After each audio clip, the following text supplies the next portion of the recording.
Olá, queridos irmãos, que a graça e a paz de Cristo esteja com cada um de nós.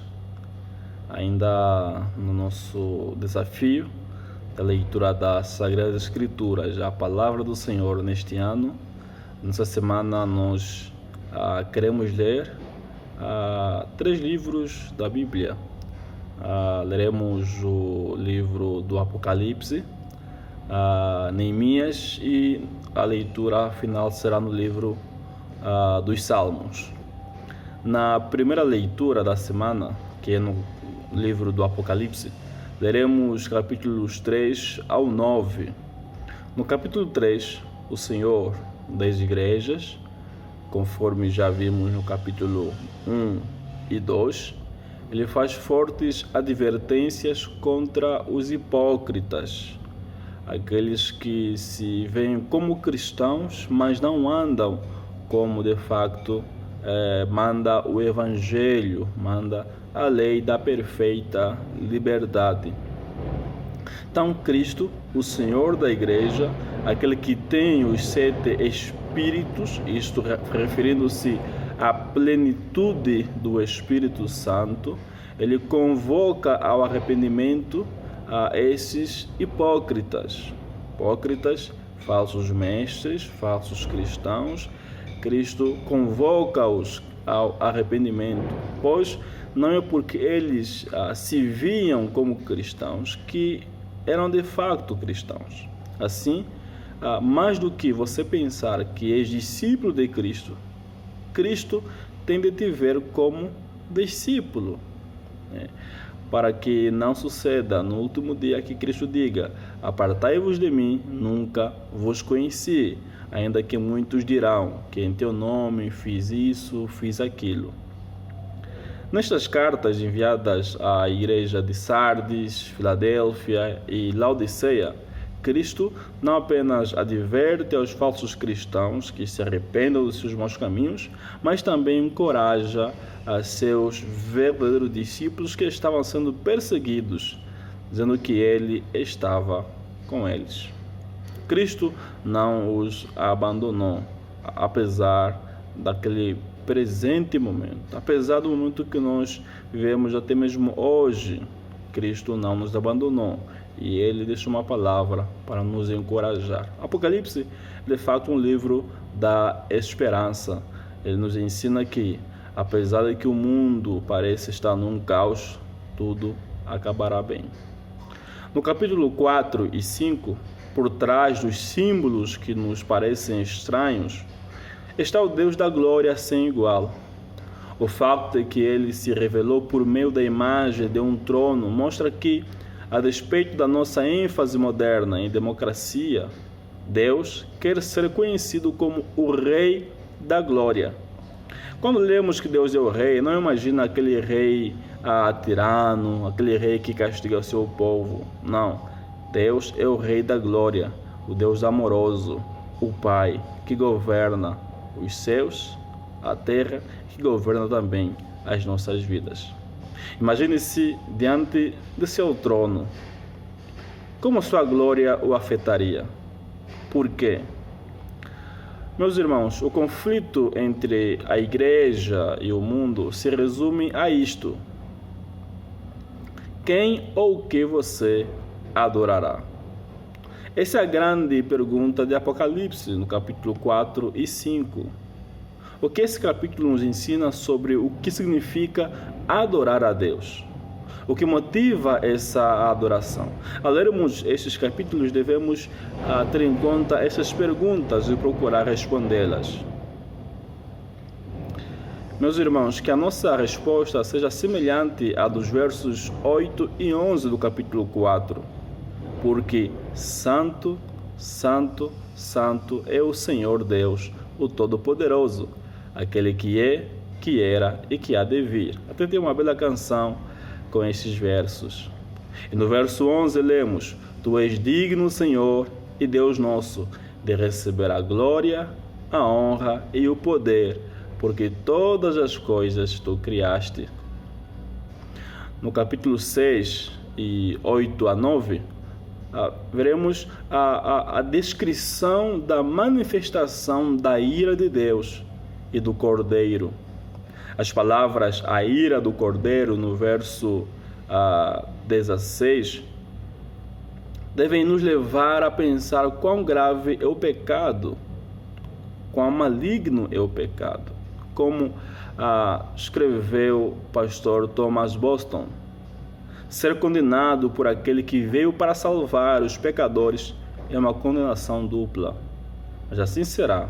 O Cordeiro de Deus virá, não mais como uma ovelha muda, mas como o leão rugirá contra seus inimigos.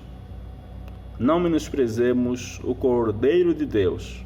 Oremos pela graça para que nós e nossas famílias e a nossa igreja sigamos a palavra do Senhor, que creamos no Cordeiro que foi morto, mas vive e em breve voltará.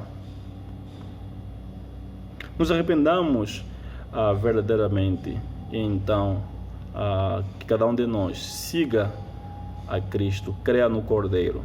Agora é o tempo da salvação. No capítulo 7, vemos Deus se revelando, dando proteção, vitória e paz aos remidos pelo Cordeiro. Enquanto o capítulo 6 e capítulo 8 e 9 descreve a manifestação da ira de Deus contra os inimigos do Evangelho, o capítulo 7 fala da ação de Deus em proteger os seus eleitos neste mundo de perseguição. A segunda leitura será no livro de Neemias. Nosso pastor Dario tem feito ricas exposições neste livro. Recomendo ouvi-las novamente. Veremos nesta semana os capítulos 4 ao 12. No capítulo 4 veremos a oposição à reconstrução dos muros. O mundo se opõe ao crescimento da obra de Deus. Muitos não ficaram contentes em ver que os muros estavam sendo reconstruídos. Então se levantaram para atrapalhar, para tentar impedir a obra da reconstrução. Mas Deus é o grande construtor de sua igreja. De modo nenhum os ímpios conseguirão acabar com o crescimento, com a reconstrução da obra de Deus. No capítulo 6, a usura é condenada e Neemias é designado governador. No capítulo 6, apesar de oposições, Neemias conclui a reconstrução dos muros de Jerusalém. No capítulo 7, o autor do livro de Neemias, possivelmente Esdras, não esqueceu de listar o nome dos exilados que viviam em Jerusalém. Os capítulos 8 ao 12 fala da renovação do povo de Deus pela palavra. Eles se voltam a Deus, dispostos a observar o que está escrito no livro da lei do Senhor, do menor ao maior. Todos estavam dispostos a seguir a palavra do Senhor, se arrependem dos seus pecados e se voltaram para o caminho do Senhor. A última leitura será no livro dos Salmos, conforme já disse no princípio. Leremos os Salmos 98 ao Salmo 104. Nos Salmos 98 ao 100, o salmista convoca urgentemente todos a adorarem alegremente a Deus por quem Ele é. Ele é santo, justo, bom, misericordioso, fiel. Ele é o Rei de toda a terra e digno de toda a adoração. O Salmo 101 é a resposta a esses convites feitos nos Salmos 98 ao Salmo 100. Agora vemos o salmista disposto a adorar a Deus. Ele afirma: cantarei a bondade e a justiça do Senhor, pois somente Ele é digno de todo louvor. No Salmo 100, o salmista apresenta a Deus os motivos de suas aflições e coloca a sua esperança no caráter imutável de Deus. Ele suplica pela presença de Deus em sua vida. Ele louva a Deus, porque de facto Deus, o Deus imutável, está presente em sua vida. No Salmo 103, Davi louva a Deus por todos os benefícios da salvação. E no Salmo 104, vimos o poder de Deus que se manifesta na criação e na providência de Deus. A glória de Deus na criação e na sua providência é a razão para louvarmos a Deus, nosso Pai. Louvemos o Deus que criou os céus e a terra, e o Deus que tem agido na história, pois Ele é o Senhor da história. Que o Senhor nos abençoe, que o Senhor nos faça crescer no pleno conhecimento de sua verdade, para que vivamos uma vida santa que o agrada, para a honra e glória do Pai, do Filho e do Espírito Santo, e para a edificação de sua igreja. Boa leitura, boa semana a todos. Amém.